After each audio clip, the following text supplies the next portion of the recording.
Selamat siang. Di sini saya akan mempresentasikan tugas UTS dari mata kuliah Pendidikan Karakter.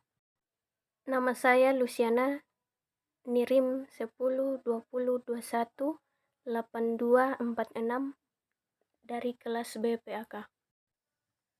Di sini saya akan membahas tentang identitas dan karakter tokoh sejarah gereja umum. Yang pertama, identitas tokoh. Eusebius dikenal sebagai ahli sejarah gereja kuno.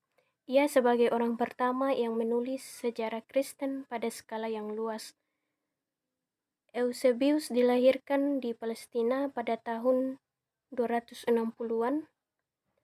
Pada mulanya ia belajar di Antioquia, kemudian di Kaisar di Palestina. Yang kedua, biografi tokoh.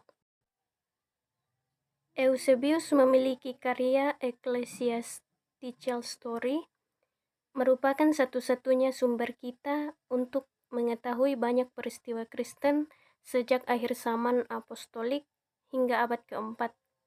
Ia juga dikenal karena biografinya mengenai Kaisar Konstantin, di antaranya para sejarawan modern. Karya ini memunculkan pertanyaan, apakah ia menulis sejarah jurnalis atau propaganda politik. Eusebius menulis beberapa karya apologetik, Alkitabiah, dan dogmatika. Sebagai ahli teologi, ia tidak begitu tajam dibanding sebagai ahli sejarah gereja. Namun, Eusebius memberi kita pandangan dari gereja pada awal abad keempat yang mengajikan peristiwa-peristiwa sekuler dari sudut pandang seorang Kristen. Hingga hari ini ia merupakan sumber terbaik untuk sejarah gereja sepanjang 3 abad pertama.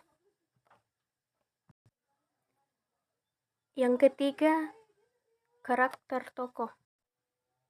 Eusebius mempunyai sahabat yang bernama Pamphilus, seorang presbiter.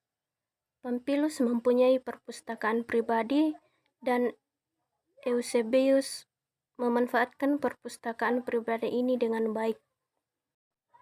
Eusebius adalah sahabat karib Kaisar Konstantinus. Kaisar biasanya meminta nasihat darinya, di mana Eusebius bertahun-tahun mengajar di sekolah teologi. Sesudah kematian sahabatnya Pamphilus, ia pergi ke Tirus, kemudian ke Mesir. Ia masih menyaksikan penghambatan yang berakhir. Hal ini terjadi pada masa pemerintahan Kaisar Diocletianus. Eusebius hidup sesaman dengan era perubahan-perubahan yang dahsyat. Ia menyaksikan semua sejak lolos dari pemenjaraan. Yang keempat yaitu relevansi karakter tokoh dengan pengembangan karakter secara pribadi. Karakter dari tokoh Eusebius yang dapat berpengaruh atau relevansinya dengan perkembangan karakter secara pribadi saya adalah menjadi seorang pengajar dan memberikan pandangan tentang peristiwa-peristiwa tentang sudut pandang orang Kristen dan memberikan nasihat kepada orang lain. Sekian dan terima kasih.